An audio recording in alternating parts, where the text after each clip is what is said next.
Hey friends, Heather here from the Sewing Loft, and today I have a super fun, summer-friendly quilt block for us to stitch up. It's the Dragonfly.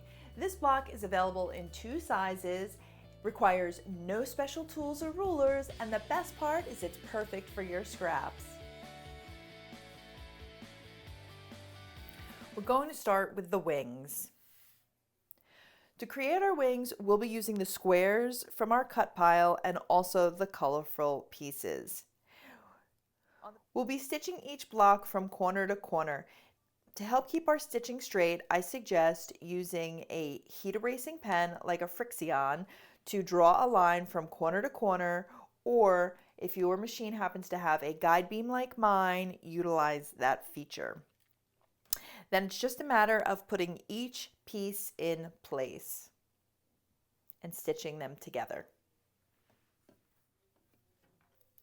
After you have your first block stitched, I suggest trimming them and giving them a quick press per the instructions. Then continue to add your blocks to create the final wing shape. Now you can see right here that this small piece up in the upper portion of my wing actually needs to be turned out before I can add my next block. And that there'll be just a little bit of overlap. With all of my pieces stitched in place, it's time to just trim them away and press them per the pattern instructions. When working with small pieces like this, it's very common for your square to suddenly become out of line and a little curved off to the side. So I suggest before you move to the next section of the wings that you go ahead and you just square up your wing piece back to the original size. It'll take you a second, but it'll save you a lot of headache in the end. So go ahead and do that to all 4 pieces of your wing. With our wings created and trimmed, it's time to add in the spacer piece.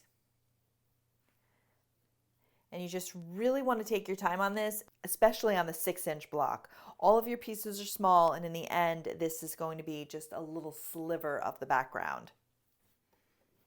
Continue stitching all of your pieces together.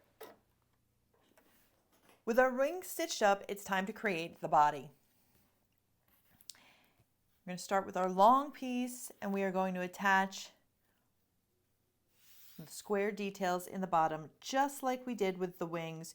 If you need to, draw a line from corner to corner. Because our pieces are so small, we're going to need to trim away the seam allowance and press this piece in place before we can add our additional square. Okay? That small step of pressing this side out before attaching the other will ensure a nice flat seam on our quilt block. So I'm going to take this over to the pressing station and give this a quick press. Now, just like my wings before, you can see that these little pieces tended to twist a little bit. So I'm going to go ahead and just trim it and square it back to the correct size. Now, I know these are really small pieces, but doing this little step will ensure success of your finished block. Then it's just a matter of attaching our bottom piece in place. Now I'm just joining my pieces together to create the whole body of the dragonfly.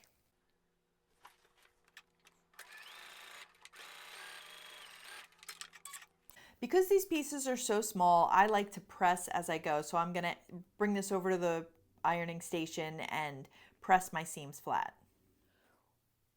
With the wings and body complete, it's time to work on the head and the top of our block. We only have a few pieces left, and we'll be using the same method to create the shape of the head, putting each square in the corner, stitching and turning it out. Remember, these pieces are small and that you may have to go back and trim your final headpiece to size. After that's done, it's just a matter of joining your pieces together. Now press this section flat before attaching it to the body.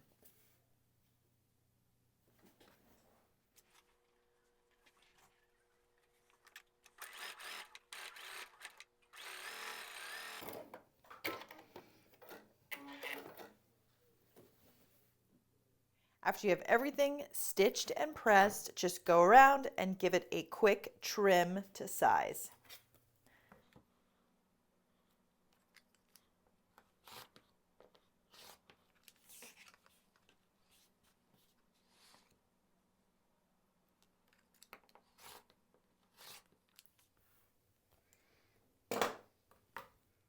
For more easy to make blocks from the Blocks to Quilt series and to download this Dragonfly Quilt block, visit thesewingloft.com.